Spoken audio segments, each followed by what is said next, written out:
Un total de 9 ménages réfugiés sur 10 ont cessé de travailler au Maroc pendant le confinement en 2020.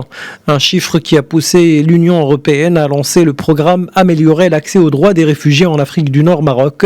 Objectif, favoriser aux réfugiés l'accès aux services publics comme l'éducation, la santé, la protection légale et l'emploi.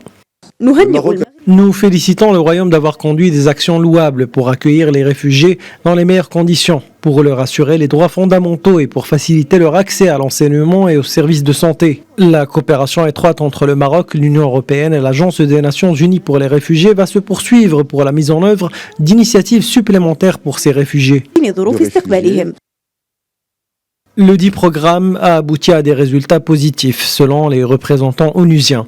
Il a permis à plus de 12 500 réfugiés de bénéficier de consultations médicales, 5 000 réfugiés de séances d'écoute psychologique et plus de 6 000 réfugiés et demandeurs d'asile de percevoir l'assistance financière exceptionnelle. Ce programme est important puisqu'il a apporté un soutien de 2,8 millions d'euros. Grâce à nos partenaires, la Fondation Orion Occident et l'Association marocaine de planification familiale, le programme nous a permis d'atteindre des résultats positifs au niveau de 4 éléments phares: la santé, l'éducation, le soutien psychosociologique et l'aide financière d'urgence pour les réfugiés.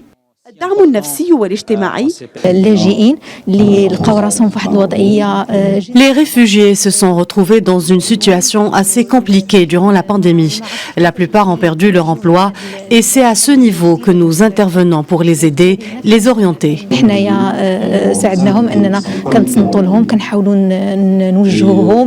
Cette rencontre a été marquée par des témoignages de migrants ayant bénéficié de services publics au Maroc, ainsi que par des présentations sur les résultats réalisés au bénéfice des réfugiés, rappelant que la stratégie nationale d'immigration et d'asile, mise en œuvre conformément aux autres orientations du roi Mohamed VI, s'inscrit dans une approche humanitaire globale.